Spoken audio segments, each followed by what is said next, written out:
Ադրբեջանի պաշտպանության նախարարությունը մեկնաբանել է երկու անչափ փաստերի մոլորվելն ու Ադրբեջանի տարածքում հայտնվելը, նշելով, որ այդ տեղեկությունն ուսումնասիրվում է։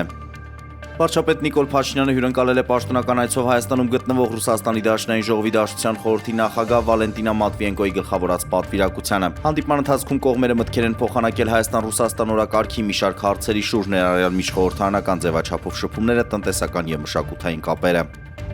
Ռուսաստանի Դաշնության Դաշնային ժողովի դաշնային խորհրդի նախագահ Վալենտինա Մատվիենկոն հայտարարել է, որ Ռուսաստանի եւ Հայաստանի միջև վստահության ոչ մի ճգնաժամ չկա։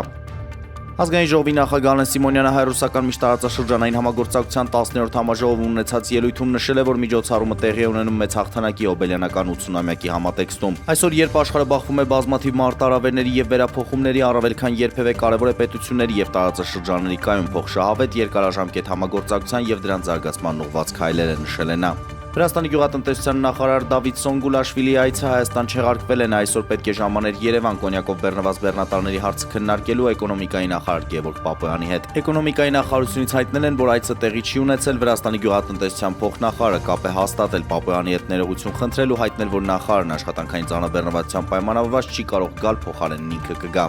Ուզբեկստանի ազգային հավաքականը պատմության մեջ առաջին անգամ կմասնակցի աշխարհի առաջնության եզրափակիչ փուլին։ Որակավորման 9-րդ փուլի խաղում Ուզբեկստանի հավաքականը գոլազուրկ ոչ ոքի ավարտեց հանդիպումն Արաբական Միացյալ Էմիրությունների հավաքականի հետ, ինչը բավարար էր եզրափակիչ փուլի ուղեգիր ապահովելու համար։